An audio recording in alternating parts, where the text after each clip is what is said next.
Show, Peter G Show, divorced dad, single dad, divorced dad, single dad. Peter G Show.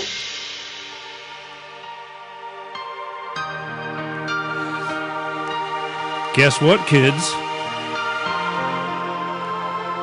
It's that time again. Oh, yeah. That's the sound of something's getting ready to happen. And then I got this sound. Alice, your sink is clogged. I just like that. How the hell is everybody tonight? Oh yeah. I'm excited finally because I have the infamous Bob Paff on tonight, and by George, I've got him tonight, and I know I do. It's going to be a good night. Bob's a very passionate man.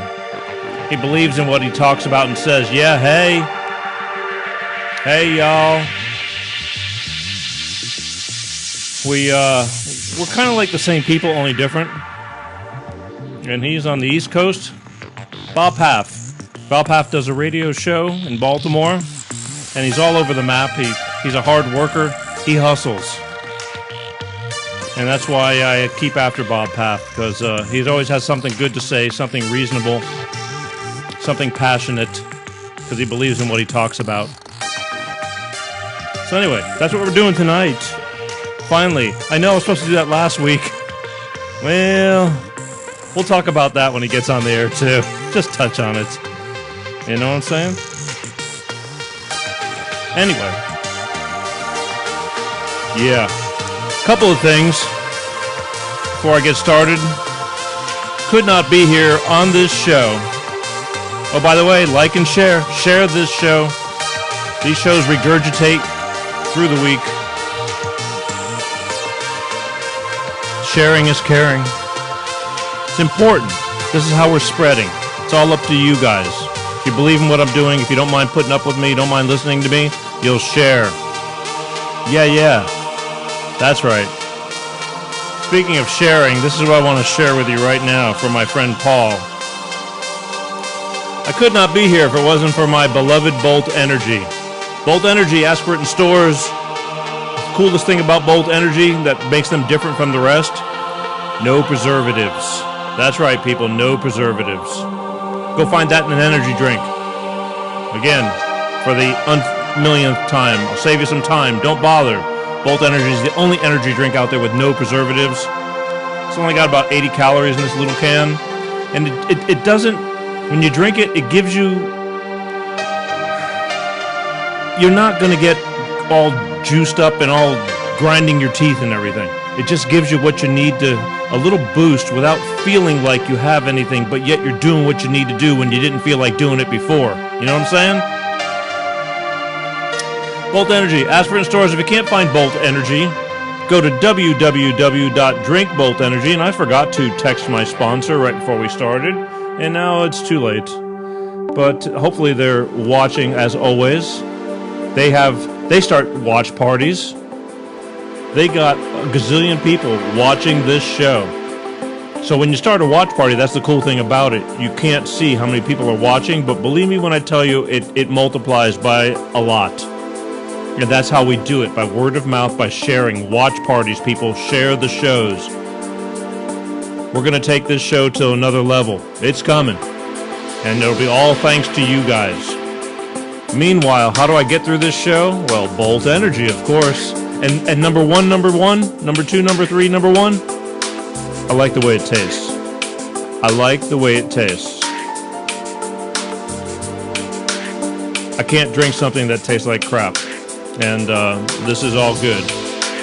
So if you can't find Bolt Energy, go to www.drinkboltenergy. Ask the Bolt Energy people, hey, where can I find this drink that Peter G speaks of? And they'll tell you. They're growing just like this show. They may not be everywhere, but they're getting there. I will take them wherever I go. I'll pop open a can real quick. And speaking while I'm doing this, I know that a lot of you guys. Hang on, salute.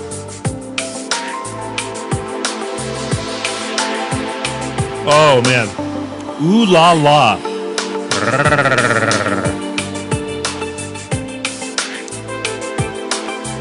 Speaking of texting, you guys do a lot of texting during the shows, and that's cool.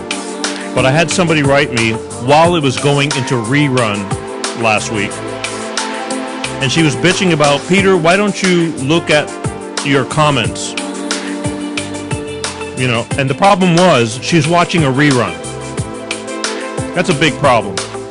And the problem was that this is no stranger. This person, you know, has been in touch. This person has been on the show, and she still doesn't understand what time the show starts. And then I wrote her back, because I will write you back. And I said, hey, the show's, you know, at this time. It starts 8:30 in the Pacific, 11:30 at night, every single friggin' Sunday night. Come on, you're not new. And then she says, well, I'm really busy. It's like, okay, but, you know, don't blame me. You're the one that's not showing up on time. I'm here every week. On time. I'm better than the national airlines. A lot better. And I got better jokes once in a while, too. Anyway, just had to get off the table because she's driving me nuts. I love her to death, but stop complaining to me. I can't. So, texting. That's great, but there's 4 different pages going on. I can't read them all. We get to them later. So one day, I'll just have a show that I'll just sit there and read and answer your questions. I normally want phone calls tonight. No, I might not, because I got Bob Paff on the line, going to be here in a couple of minutes.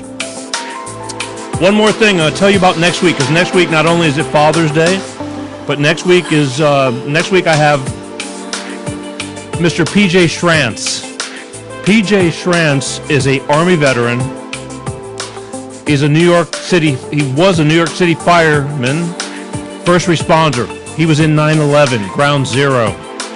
PJ Schrantz is another passionate man who started an organization called AmericasStrongUSA.org. They support all the healthcare workers, the firemen. I'm going to let him tell his story, but he's very passionate about what he does. We're going to have a pretty candid conversation with him about several now issues relating to COVID-19 and social justice. He wants to talk about that stuff. He supports a lot of things. He's a big-hearted man who's on a lot of these shows, and it shows because he's all over the place. But I'm lucky enough to have him on my show next Sunday night. Next Sunday night, Father's Day Sunday, Mr. PJ Schrantz from AmericasStrong.org is going to come and talk to you about I'm going to let him tell the story, but all I'm telling you is mark it on your calendar, folks. It will not disappoint. And that's that. That's all I got to say about that. I got a lot of stuff to talk about. But first, I think I'm going to call Bob Paff. I'm going to get right to it. This show may go over, it may not. Man, ear things are pulling again. Every time I'm getting to believe it's when I wear ties that it doesn't, and I don't know what that has to do with anything. I want to get all gussied up for Bob Paff. All right. Maybe it's the battery pack? No. What, I'm getting fatter? Yeah, I don't doubt that. All right. So here's what we're going to do. I'm going to give him a call, and we're going to see where this takes us. And so buckle up, folks. I think it's going to be worth the listen, as always. As always. Let's do this. All right. What do I want to do? Oh, I'm calling him. One ringy dingy. Hey, Peter. Bob Paff. How are you, guys? I'm good. Ladies and gentlemen, the infamous Mr. Bob Paff on the line with me finally. There we go. Oh boy. So listen, you know, quick story. Let me just tell them real quick again. You can hear Sure. me. You can hear me all right, right? I can. Yeah. Good. Well, number one, thank you for being here. Last week you're supposed to. Last week you're supposed to be on my show, and your girlfriend called in and says that you were out swimming and having a good old time. My girlfriend? I'm single. But go ahead. Okay, well, one of your fans. Okay, called in and says Bob's out swimming with his friends, and and so I'm going. Bob had a little bit too much fun, and he forgot about old Peter. Well, given that it's 12 o'clock on the East Coast here, swimming and having fun with my friends last week. I know. Look, I get it, but we've come. So listen, we decided we had a good long talk, and we said to redeem yourself, besides being on the show, but you need to come wash my car in a Speedo. Oh, of course, in a Speedo, and we'll film it. Right. It's like charity work. Right, there we go. Yeah. There we go. All right, so how are you? I'm good. Yeah.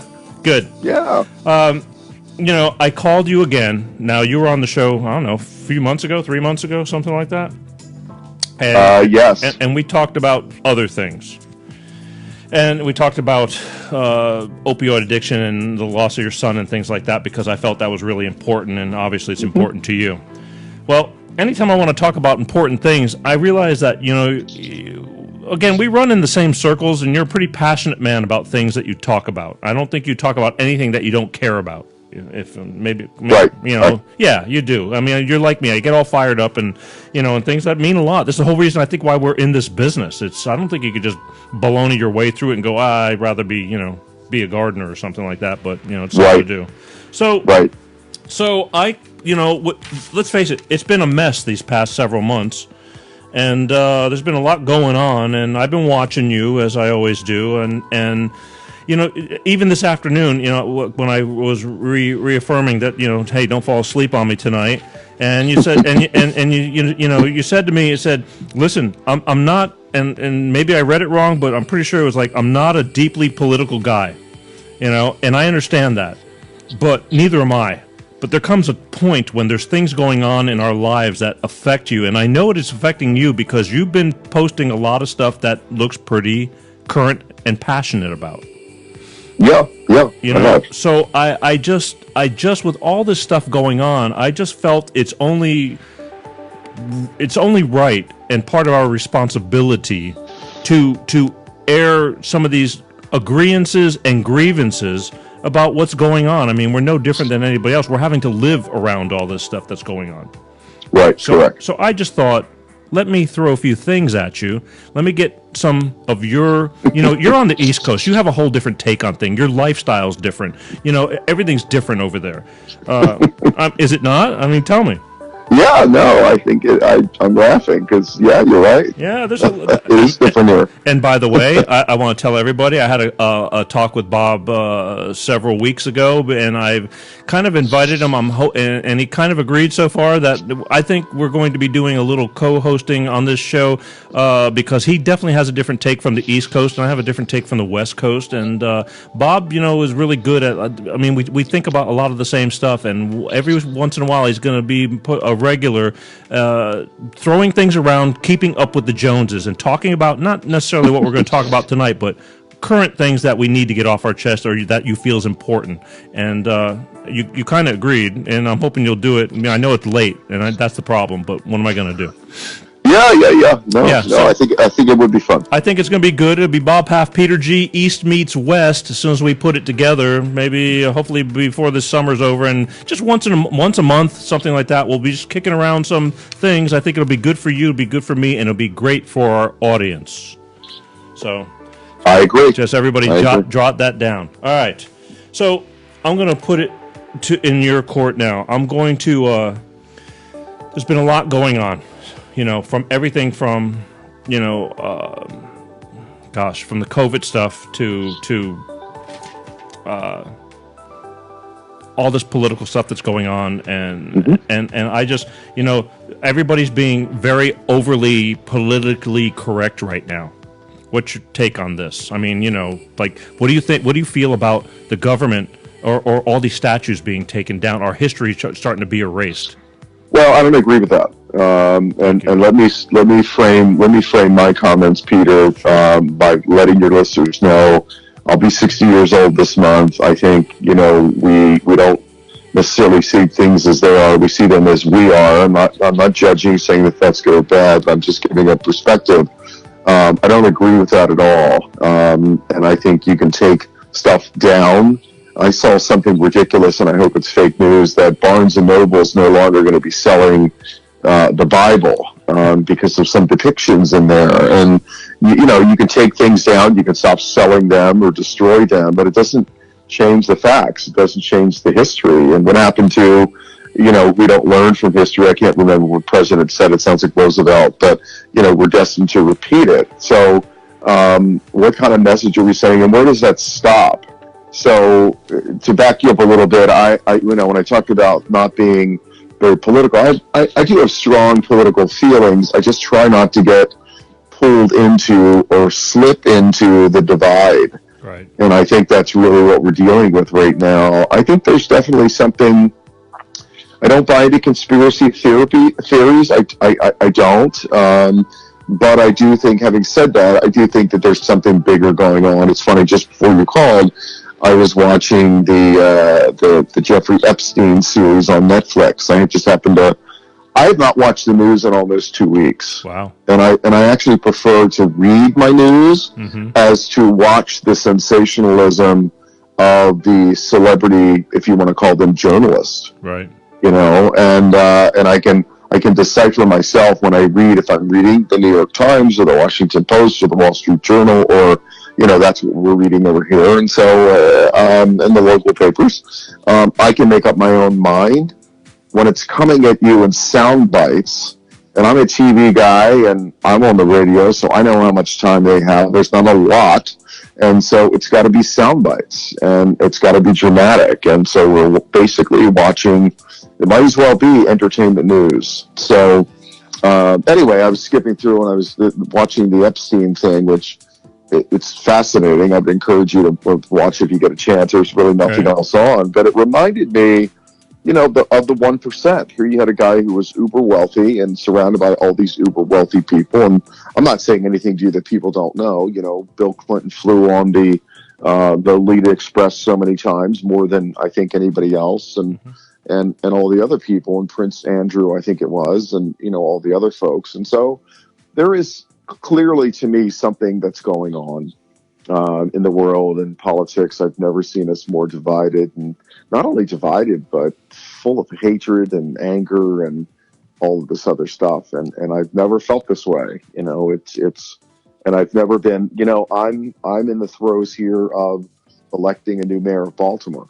I heard. Right? And, Baltimore, depending on who you read, the USA Today had us as the number one most violent city in the country.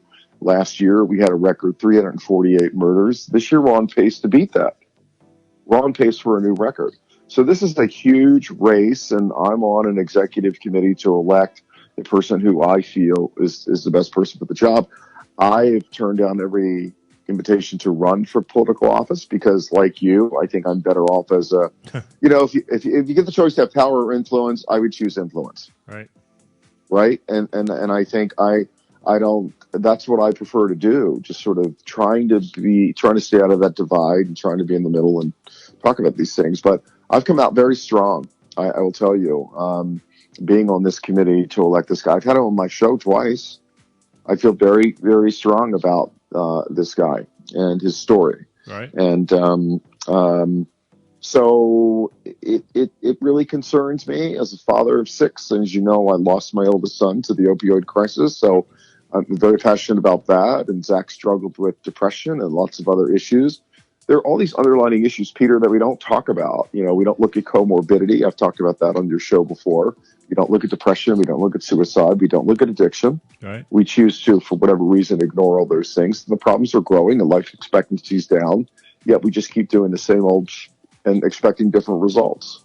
And this is real. These times are really scary. For the first time in my life, I thought, boy, what's the safest country in the world? And I've jokingly come back to, Denmark keeps floating around in my head. You know what I mean? And everybody's throwing out New Zealand and this and that and everything else. It's exhausting. And do we want to spend the rest of our lives, with all this stuff? So, and this is the thing. I mean, in Europe, I learned this back through one of these documentaries. I mean, they still teach about World War II and Hitler's rise and all the damage it did because they want the children to learn so it never happens again. Right. They didn't wipe it out. They didn't pull down all the history and, they're putting it in their face saying this is what happened Don't do That's it right. again. Now, here That's we right. are, pulling down Confederate statues and this and that. I mean, you can't really Yeah. change what actually happened. You can change that it doesn't happen again. But Right. why would you pull it away and it's offensive? It's like we've turned into this. I mean, everybody's turning into a big bunch of pussies. I don't get it. It isn't, Yeah. it's not like we're acting on it right now, but it is what it is. You can't, Yeah. I'm really, by the way, I don't know if you heard, there's that band Lady Antebellum.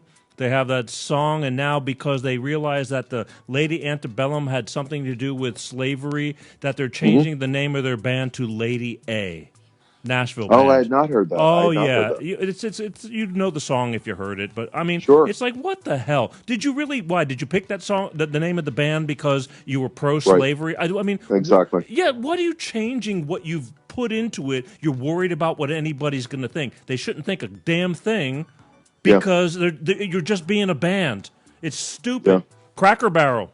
Cracker Barrel's freaking out right now. They don't know what to change their name to.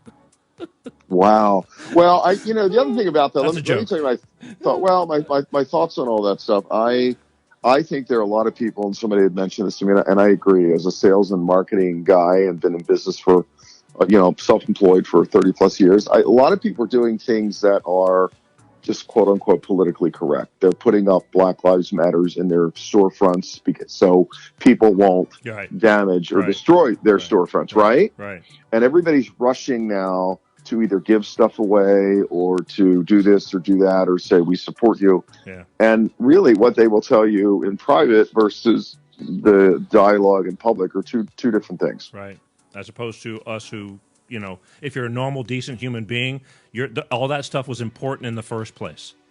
Yeah, listen. I don't like bad people, and so if that makes me, I don't care if they're black or white or this or that or whatever they are. Bad people are bad people, and so if that makes me a racist because I don't like bad people, then okay, then I am. But I saw something earlier that somebody was asking, and again, a lot of these graphics come out, and you don't know whether these people said these things or not. I don't believe most of it, but somebody posted something that Morgan Freeman supposedly said, like, "How do you stop racism?" And he said, "Well, stop calling me a black man, and I'll stop calling you a white man," kind of stuff. Like, let's erase all that narrative and just treat people. Bad people are bad people, and good people are good people.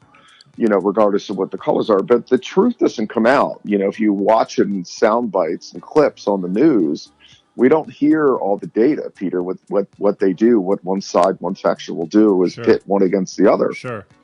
And clear it does seem to me that, this is an election year that people were trying to shift the vote. I mean, regardless of what side of the political fence you're on, you can't argue that Joe Biden has been around for, I think, 50 years or so. Yeah. That he's been on the government dole.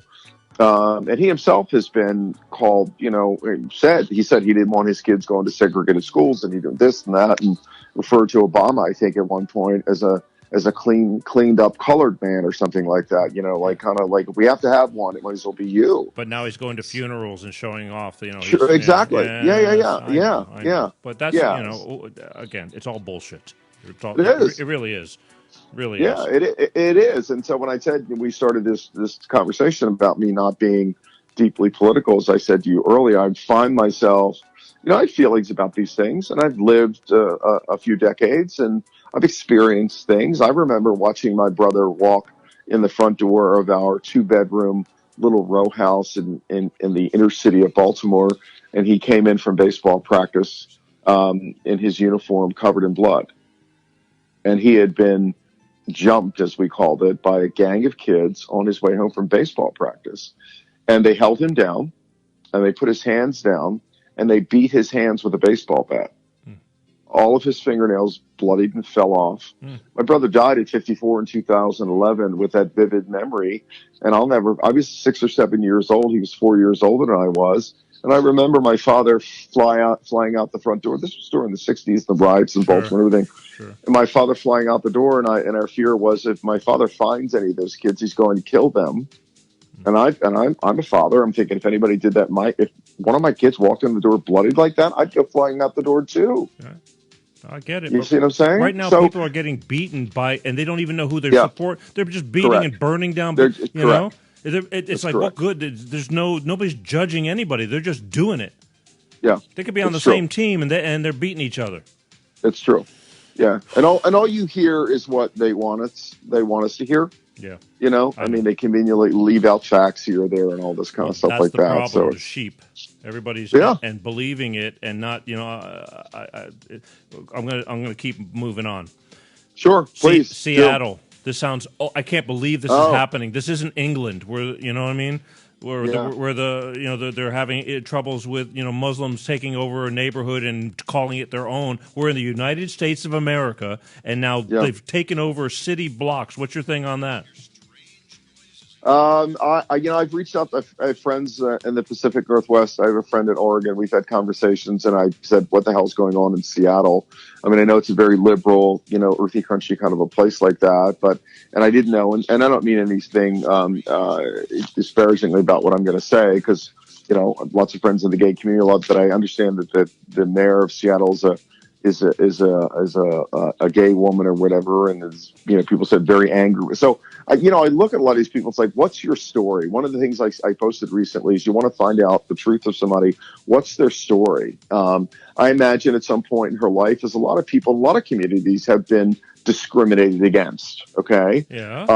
But it seems like, to sit back and to take a position like that, like what's going on in Seattle, out of your own personal trauma, your own pathology.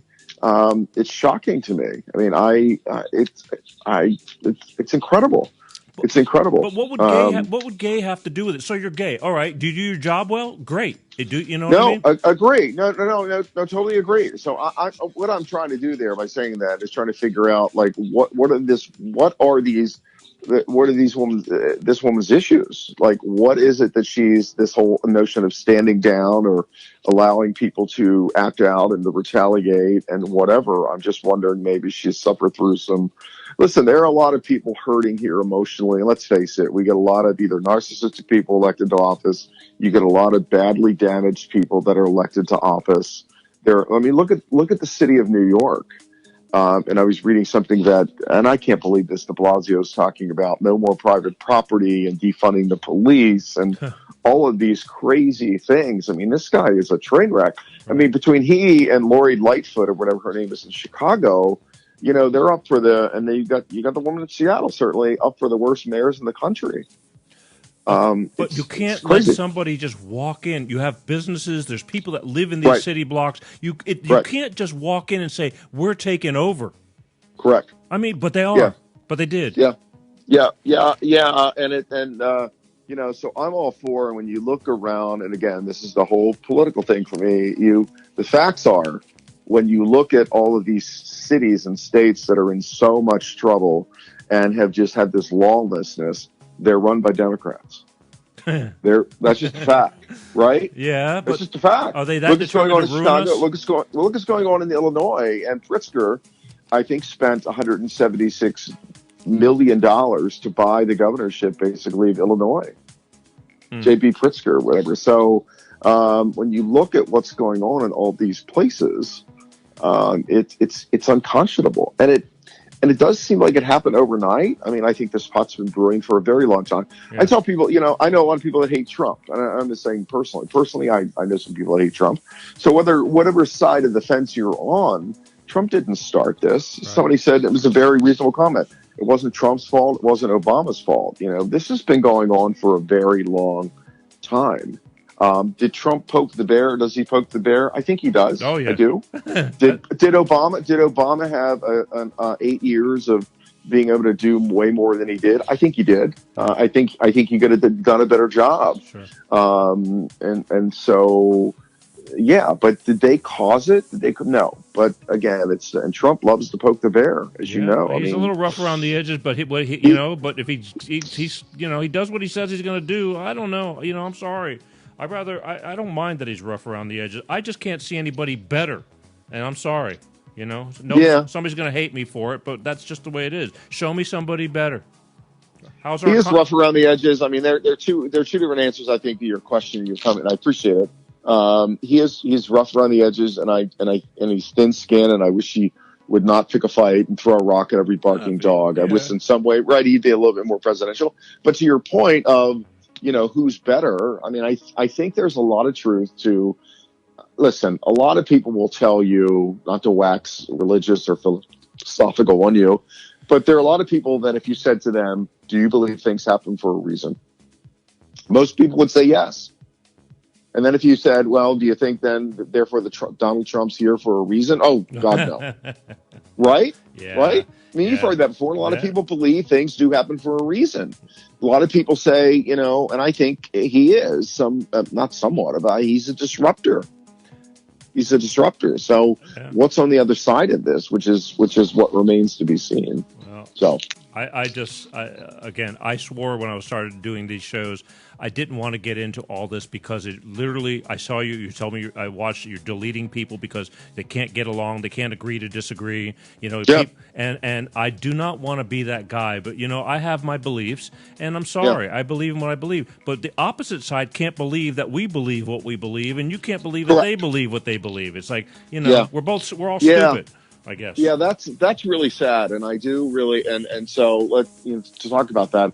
What I don't tolerate is abuse, verbal abuse, or name calling, and all of that. I can't control what other people do, but I can control my response to it. So what I do in a situation like that is I just delete them or block them or whatever. I'm just done with them. I don't even give them any of my energy or my attention. I don't try to persuade them or dissuade them or anything else, or I don't try to reason with them. I don't. I just eliminate them. Because, Peter, here's the bottom line, and you may have seen something I posted earlier about somebody who, was on there, would be on my page quite frequently and bragged about being, a multimillionaire and this and that and everything else, appeared to be very liberal, but also needed to be the smartest person in the room, asked if they could share something of mine, and I said yes, and then this person didn't share it as much as plagiarized it and posted it as their own,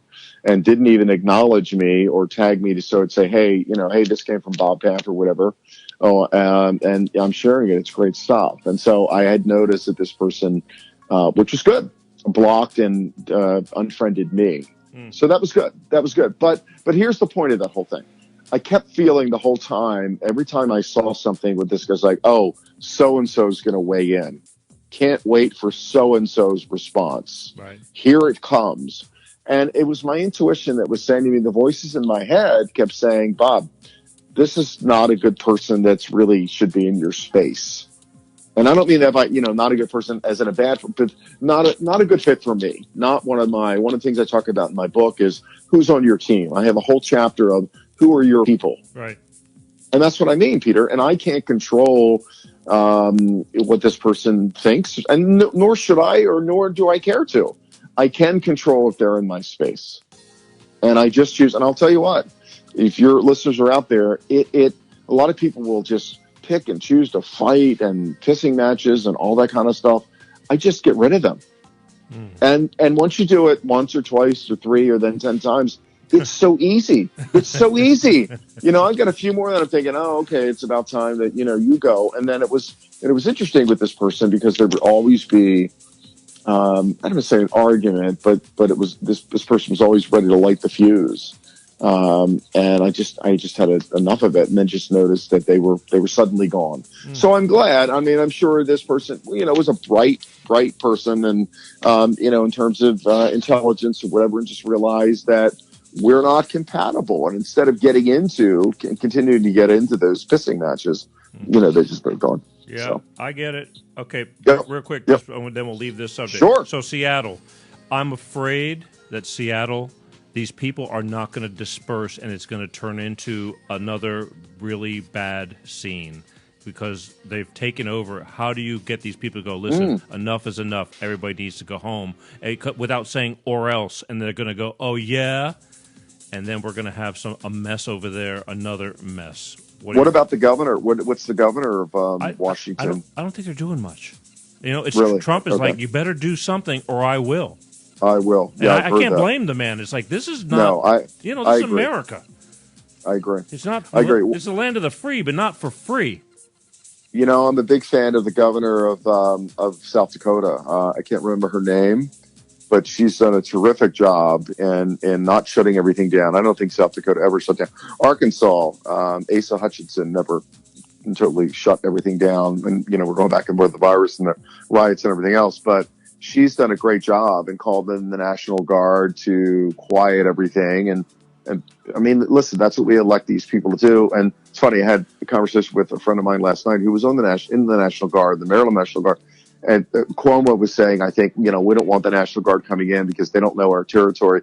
And what my friend was saying, bullshit, because it's your New York National Guard or your Maryland National Guard or whatever. So we're not, unless it's something that you're coming in as backfill or backup, like we're sending the Maryland National Guard to Georgia to help with what's going on or whatever. Or, you're burning stuff down. Pennsylvania. It's not martial, right. You're breaking the law. Right. It's not martial law. Right. But every state has their own National Guard.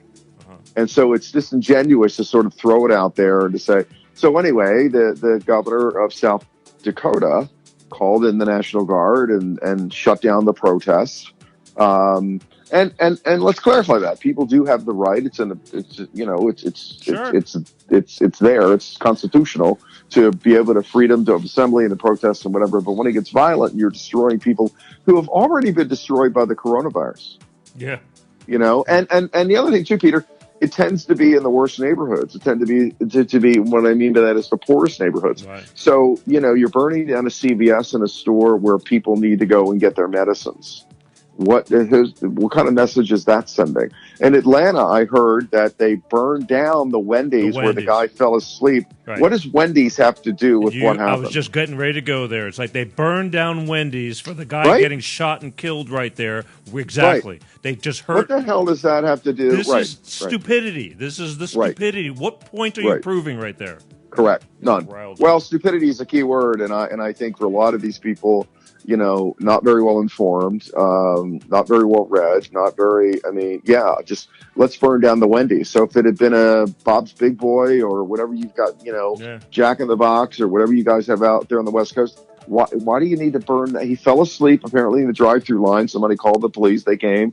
They tried to wake him up. Yeah. A fight ensued. All that kind of stuff. So let's burn down the Wendy's or the Dunkin' Donuts. Yeah. Okay. What? Right. Let me tell you something. You were talking about the people burning down their own neighborhoods, and like years ago with Reginald Denny and they were South Florida. I mean South Florida, South L.A. Compton. South L.A. Yep. And they were hurting their own neighborhoods. But this protest this time 2 weeks ago was they went into Beverly Hills and they destroyed West Hollywood and Beverly Hills and just. Did they really? Oh yeah, we're talking Rodeo Drive. They trashed it. But, they went on the Rodeo Drive. No kidding. Graffitied it, trashed it. It was 2 Sundays ago, 2 weeks ago. Beverly Hills. I mean, what does that have to do with anything? Well, that governor out there is an idiot. I mean, Gavin Newsom, who was the former mayor of San Francisco. I mean, he, by the way, is also Nancy Pelosi's nephew. Yeah. So go figure that out. Yeah. But that is just... Wow. Oh, yeah. I did not know that. And again, I understand making a point. You know what I mean? I do not, like I said, there's no doubt that George Floyd should not have, died for the reasons he died. Oh, horrible. I couldn't even watch, after seeing, once was enough seeing that video. It was just horrible. It's kind of like when I watched the Netflix series, The Keepers. I don't know if you're familiar with that or not, about a priest who was raping little girls, and then it was just horrible. And there were 13 episodes in the series. I got through 5 or 6, and I couldn't stomach it. It's that kind of reaction that I have when I watch that picture of that cop killing that man. It was horrible.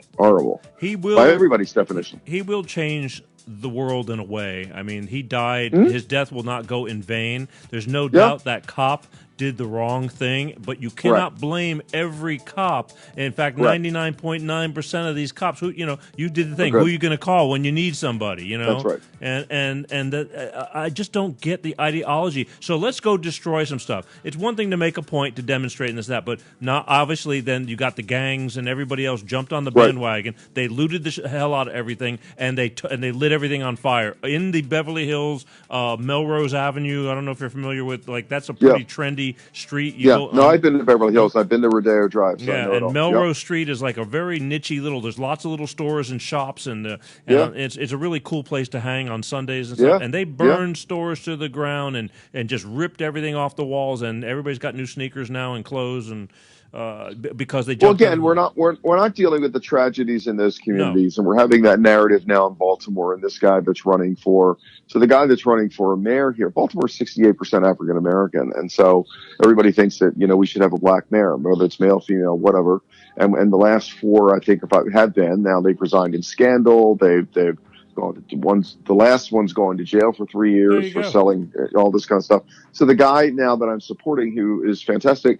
It's an amazing story. Grew up in the projects of Baltimore and then went on to the Ivy League and educated as a mechanical engineer. Now, again, Ivy League doesn't make a person a leader. It makes you well educated. I have a son at the Ivy League, and I'm proud of him. But it doesn't make. But this is a guy with an amazing story who's pulled himself up from this. It's incredible. Well, he's on the right path. Point is. Well, he's in his 60s. I mean, it's not even the right path. I mean, what he's done is really incredible. Now he wants to get back to a city that has done well by him. And so what I'm saying is a lot of our youth, we failed them. So whether they're black or white, I don't care if it's white trash or whatever trash is, whatever it is, that we failed them, that these people feel like the only resort is to loot and to burn and to, all this stuff because they're so angry. And so as a society, as a government, listen, I believe this, these damn politicians just care about themselves. I mean, Dianne Feinstein's 86? Nancy Pelosi's 80. All these people that have been in politics for 30, 35, 40 years. Are you kidding me? Yeah. Well, the old drain the swamp thing, and they don't want that. He's screwing them up big time. He's blowing all that out of the water. Right. Yeah. And Peter, they make all the rules. So it's honor among thieves. They're protecting each other. That, it's disgusting. It really is disgusting. They're not doing it for the money. They got more money than God. They're not doing it for us either. No, they're not. They're not. So anyway, I do feel very strongly about that. So when I say getting into the political divide, it's and the kneeling in Congress with I don't know what the scarf is called now. I'm not gonna, the African scarf or whatever. And, it was a photo op. I mean, all of them lined up. And I mean, come on, really? I mean, where have you been up until now with all this stuff that's going on? It's horrible. Exactly. Now everybody's praising everybody like they're making all these political moves, and this person's getting hired, that person's getting hired. It's all bullshit. I'm sorry. Yeah, it's all bullshit. It is. Look at what I just did. They should be doing it without anybody knowing. Correct. I agree. And every day. All right. Let's switch to something else now. That what's his name? Pumpernickel, Copernic. Caught a bunch of hell for taking a knee during the national anthem, which I am totally against. Again, I caught hell for this. And it wasn't that I was against what he stood for. It was just don't do it during the national anthem. That's my only gripe. And that's a lot of people's gripe. It's like, okay, you did it to get awareness. Okay, we're aware of it, but they still, and now all these football players, it's the same thing. It's like, oh, we got to do what we got to support. So now they're supporting him, and it's not, so, okay, take a knee. What's your thing on this I don't mind taking a knee any other time except during the national anthem. Well, I agree with you. I was really disappointed to see Drew Brees, who came out very strongly and at first said it's wrong. And then he retracted his statement because he got so much heat. I agree with you. I don't think anybody should take a knee during the national anthem. There's a time and a place, and everybody's got. Listen, there's more freedom of expression now, in my opinion, than there ever has been, and we've become so politically sensitive and politically correct. And what you mean by that, and the term coding words that hasn't even been around that long, and all the systemic racism word. There are all these buzzwords that have been around for 2, 3, 4, 5 years, maybe. Yeah. All of a sudden form the dialogue and the narrative that we have. So I agree with you. I don't think that's the time or the place. Or it goes back to the history thing, Yeah. about tearing down statues and doing this and doing that. Or there's got to be another way. But there's no discussion. I mean, it's just like everybody's rushing to that because everybody wants to be on the quote unquote right side. So that's why you've got businesses that are endorsing this, endorsing that. We're not doing this anymore. We're not doing that anymore. Barnes and Noble not selling the Bible. Are you kidding me? I mean, so all this nonsense. It's really all this politically correct stuff. You're afraid to what comes out of your mouth now. You are. And most of the time you say these things. What are comedians going to do? They can't. They can't be funny. Good point. Remember Don Rickles? Remember Don? Yeah. I can remember like with the comedians, like you didn't want to be sitting in the front row at a comedy show, right? Right. Yeah. Because they'd say, "Hey, look at the fat guy," or they're ready to go after you. Exactly. Like whatever. Yeah. I'm still me. I can't help it. To me, it's like if you don't get me, because there's not a racist bone in my body, but I do. There's things and words and jokes that we relate to. And I'm sorry, it's just the way it is, because I mean no harm by anybody, but there's certain words in this world that we've used, and they're still going to be there whether you like it or not. And being politically correct is just boring. I mean, it's baloney. It's like grow some skin. Agree. No, I agree. I agree. Listen, I'm a white middle-aged male. I don't know what it's like to be black. I don't know what it's like to be female. I don't know what it's like to be gay. I don't know what it's like to be a woman. A lot of things you and I don't know what it's like, and they don't know what it's like to be us. Yeah. It doesn't make anybody wrong. We've got to try to find a way to get along. But if I say something that, well, what did you mean by that? Or can it just be what I said? There's always got to be the hidden meaning, or, oh, this is what I'm hearing. Listen, right, Peter, I tell people I'm responsible for what I say. I'm not responsible for what you hear. Because what you hear comes from your past, your experiences, your prejudice, all of that. So they're two different things. I'm responsible for what I say. I'm not responsible for what you hear. I'm not responsible for the filter that you process it through. I'm sorry if you've had these experiences. Right. But it's not my fault, is it? It's almost like they're just taking what you say and looking for a reason to pick it apart and make it offensive. Right. Everything. Right. We can't do anything anymore. I mean, it's taking the fun out of fun. Right. I mean, a little joke here and there. It's like, I'm Greek. You know what I mean? Oh, my God. How many Greek jokes are out there? You want to use a Greek joke? Great. Mexicans, whatever. It was part of... Well, remember the Polish? I mean, they were the butt of everybody's jokes. Yeah. They were the butt of everybody. Or the blonde jokes. Whatever. That's what I'm saying. Now that's offensive. It's offensive. We need to march. We need to march. Right. But I'm just kind of over it. I saw on the news, and I'm sure you had to see it, where the cops pushed an old man down, and he fell. I did. Do you think he was trying to make the news he's from an opposite side and trying to do that, or you think that was he just happened to be an old man that the cop was just overly aggressive, or do you think he intentionally, because I'm getting it from both people, that he was on the left side or whatever side it is and just trying to make more trouble? But he, not knowing he was going to fall like that, but he did. I'm going to tell you, I don't know enough about that story. I saw a very quick blurb about that, and I didn't research it enough. I don't know. Okay. What city or state was it in? I don't even remember where it occurred. He fell pretty hard and cracked his head, and I don't. Okay. I mean, they did shove him, and I again, it's like they're on their toes now. Cops are going to be afraid to be cops. Because the guy in Atlanta, the chief of police, resigned, so it's absolutely true. You can't do your job, and believe me, we're going to be sorry about that, because the bad guys are going to take advantage of it. Right. Everything's being filmed, and I get that, but there's a lot of great. I mean, we need these people, and defunding police departments. They don't have enough money as it is half the time, and now we're going to defund them. Wait till you need them. Well, and sadly, you never hear about. I think the numbers were, you've seen them and heard about it. I think it was 89 cops that were killed last year. And you don't hear about when a cop loses his life. You don't hear. The facts are the cops kill more white people than they kill black people, and most cops are killed by blacks. And 89 cops were killed last year. So you don't hear, like that one cop. Everybody's seen now. He's been plastered everywhere, and I've shared it myself. The guy was in his 70s or whatever that was just killed after serving 46 years on the force or whatever.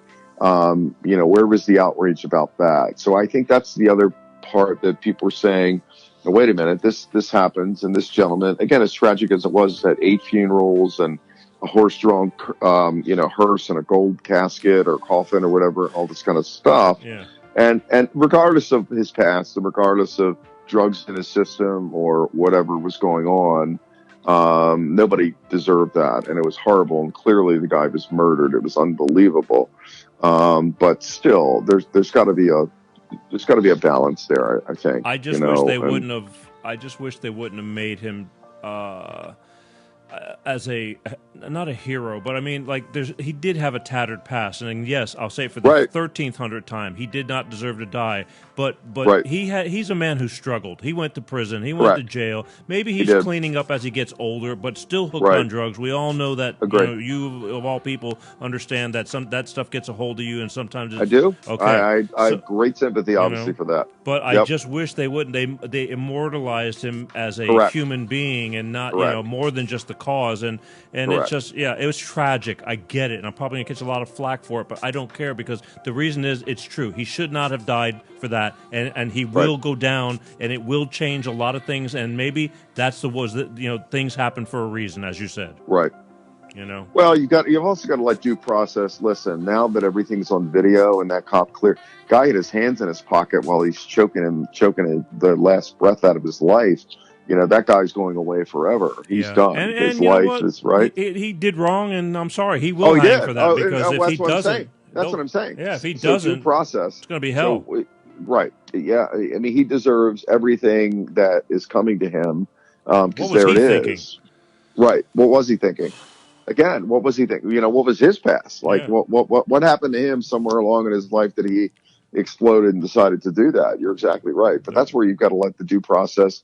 Think of the billions of dollars that has cost this destruction has caused this country on the heels of this coronavirus. It's really it's shocking. Thing. We haven't even touched on that. Shocking. Yeah, we could be here all night, but we're not. But we could be, because there's been look, since the last time I talked to you, all hell has broken loose. I mean, it's just been nuts.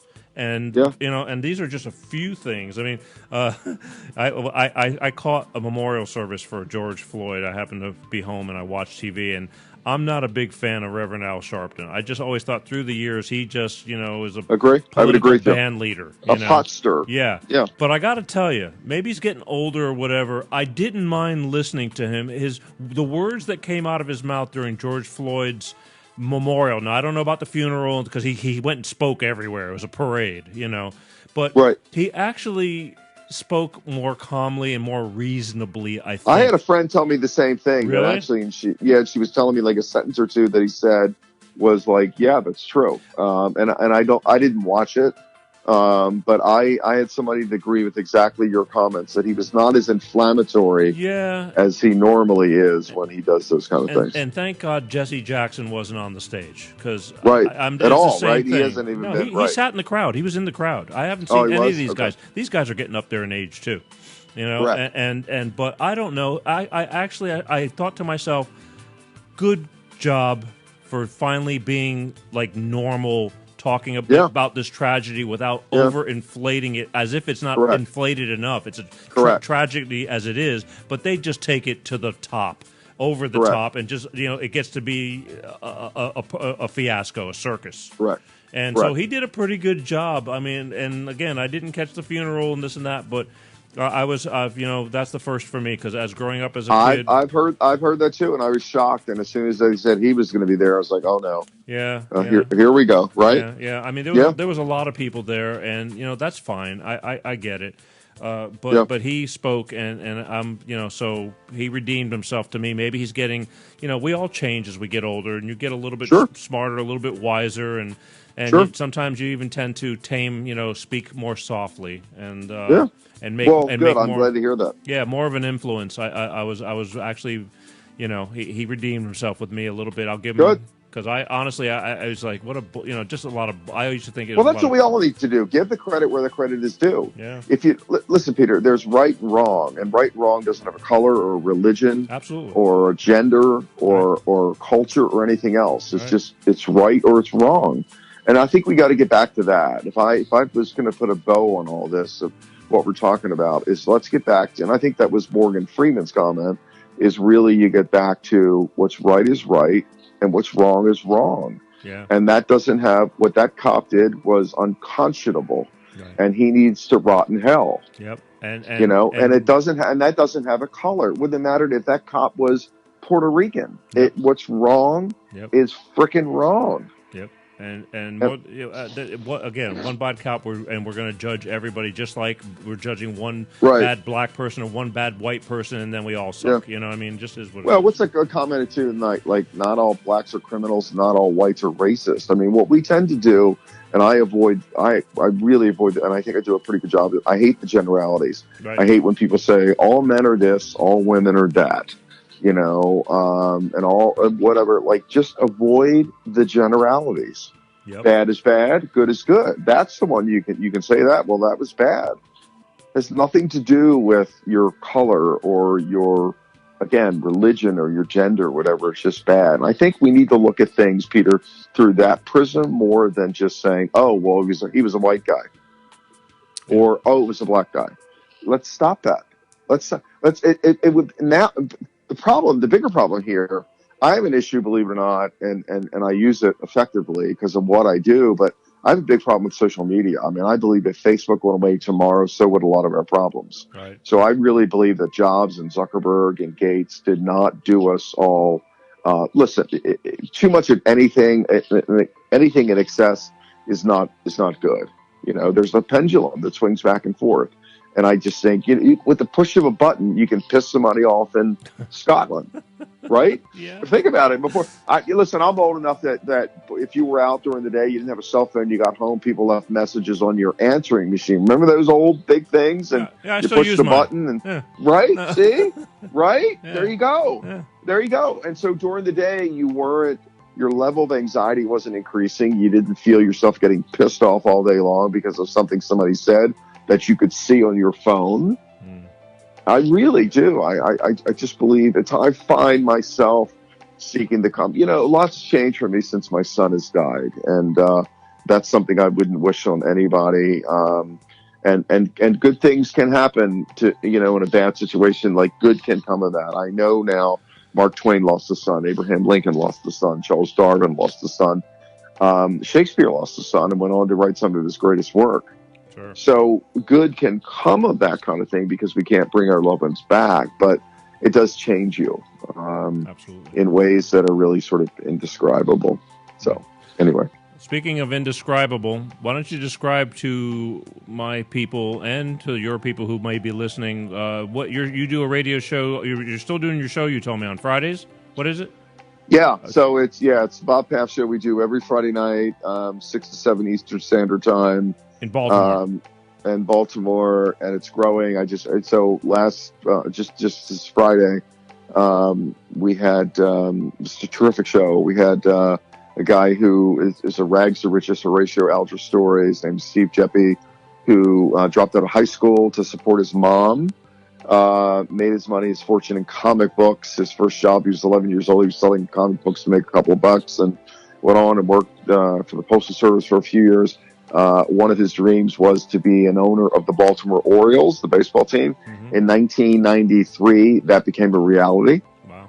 So, and then in 1994, he bought Baltimore Magazine, which is the oldest publication in the country, like, was a city local, if you will. Right. And just a terrific guy. Like I said, a high school dropout.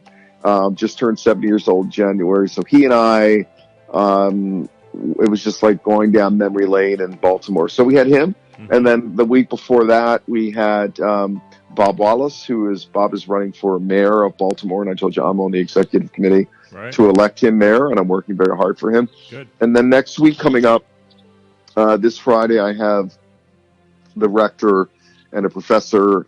He's both at Loyola University of Maryland, which is the Jesuit college here up the street from me. And John's going to be on the show.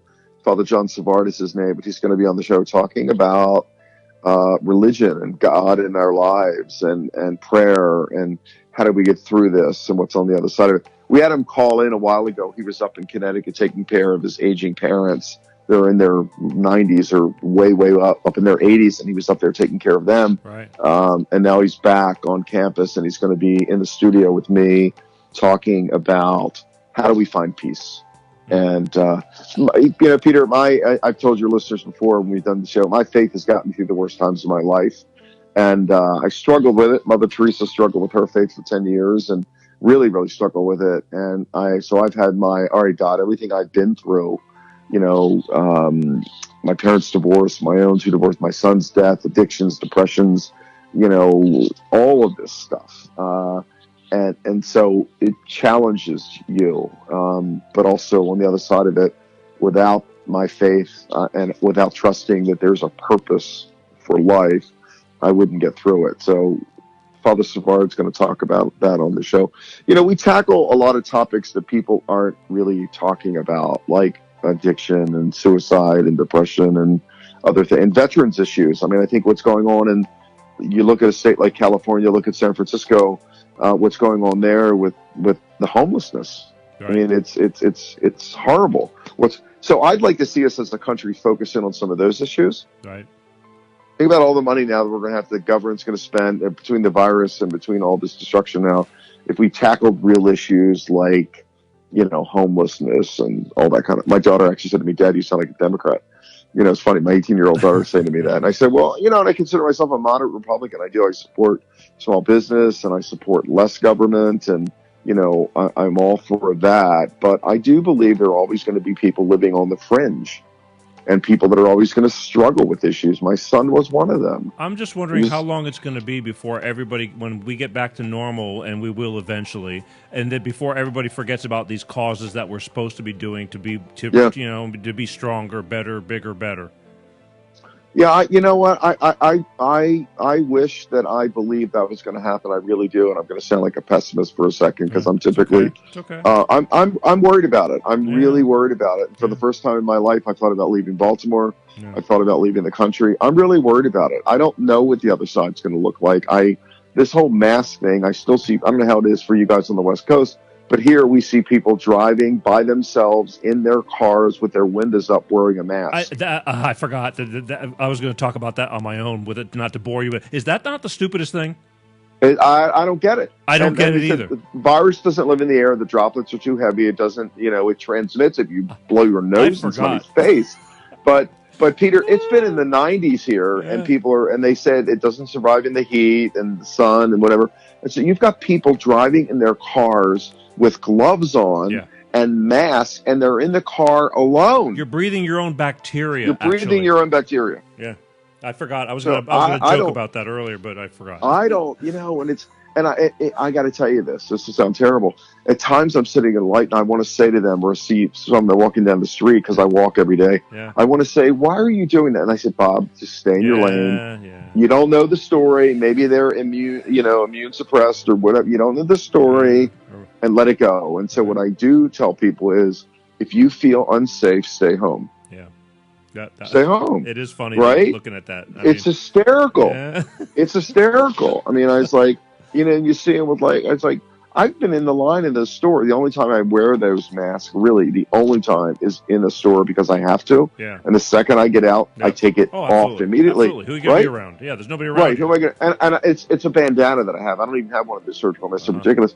And now everybody's doing with a theme on them or. Yeah, I got the Peter G show. There you go. I go, listen, hey, if I got to wear this stupid thing, you're going to see it. If you got to wear it, exactly. Well, so I get it. It's a sad state of affairs we're in, my friend. But it is, and I just don't know what it's going to look like on the other side, man. So I tell you, I'm going to be selling coconuts and an island somewhere. I'm not really one to be doing current events and things like that, but sometimes you just have to go off menu, and that's what I want to do with you, possibly once a month, just because I want to know what's going on your end, and I want and we'll just it's like a coast to coast tennis game. I'm going to send it over to you, and you send it over to me, and then we just talk about it. Exactly. Yeah. But right now, see how fast time flies when you're having fun? Yeah. Yeah. And we could have kept going, and we could have gotten deeper, but I told you we're just going to touch because I know that... I got to go to bed, right? It's like late here on the East Coast. That's your sleep. Sleep is overrated. I know. Was it Donald Trump that I can sleep when I'm dead or something like that? No, One of but the that's been around for a long time. But the man that's been doesn't around for sleep a long that time. much. Yeah, that's a fact. He apparently doesn't, right? Yeah, yeah. He's got a lot of weight on his shoulders.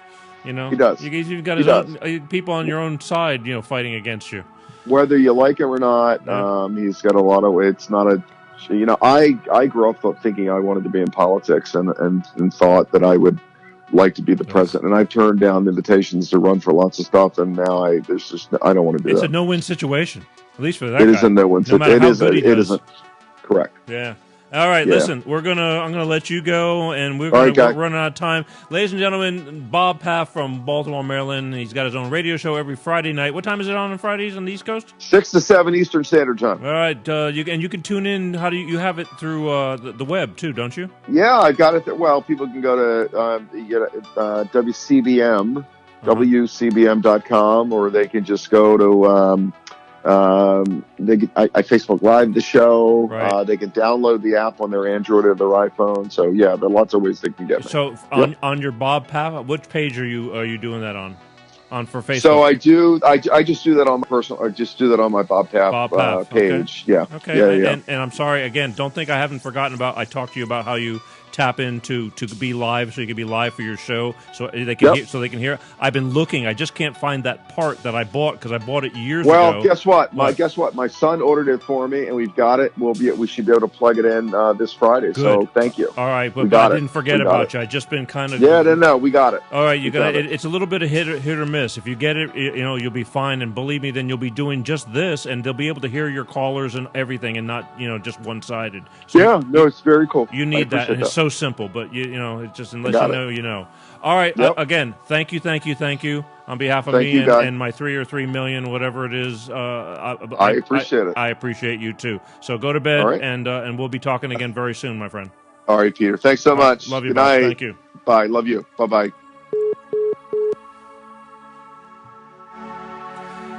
That's Bob Paff. My earpiece is coming out. I knew when I called Bob that I'll always have something of worth, a decent conversation with the man because he's a decent man. I urge you guys, as always, to these shows will be running in rebroadcast through the week. They live on and on and on, and I urge you people to share them with your inner circle. When you see these shows running, just hit the share button. Watch parties. It says, do you want to start a watch party? Start a watch party, for God's sake. Share this with people. We're trying to make peace, not war.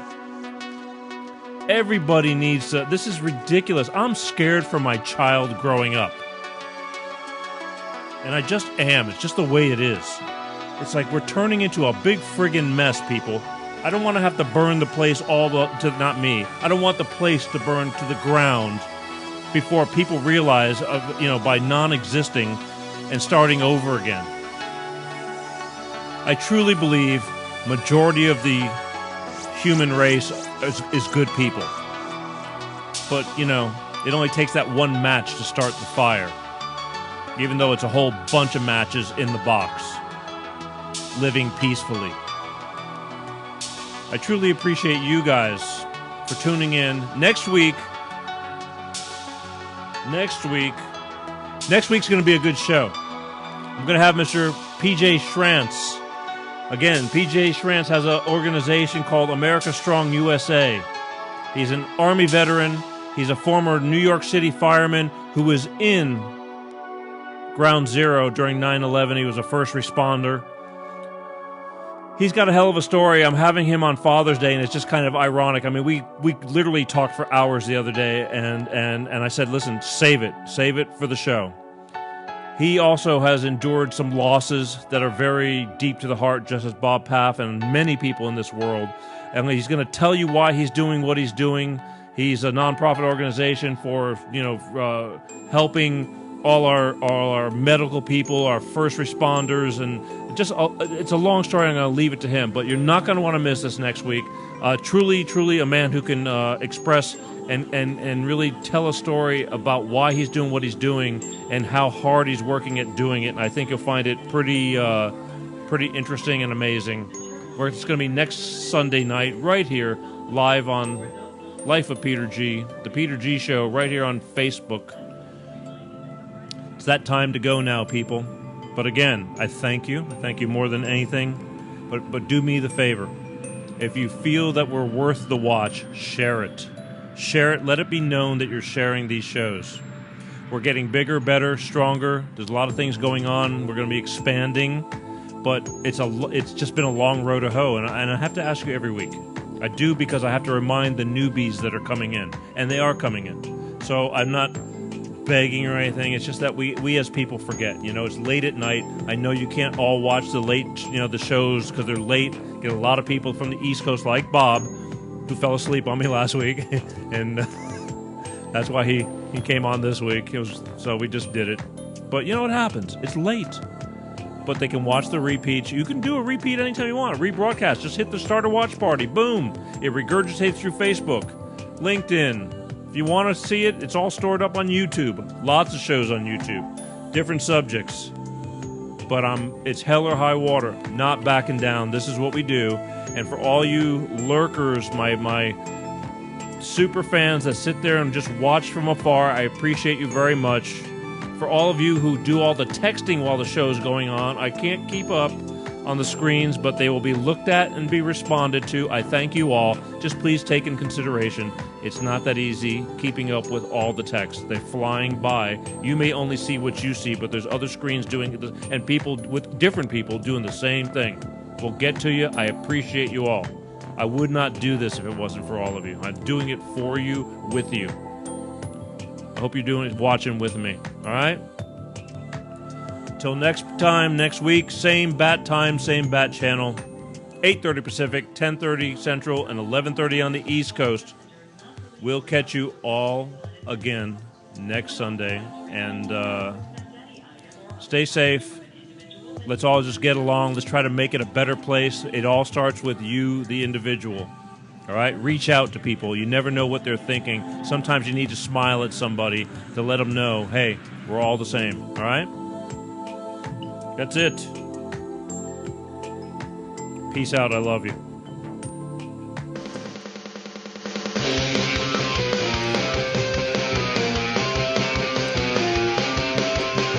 Peter G Show. Peter G Show. Peter G Show. Peter G Show.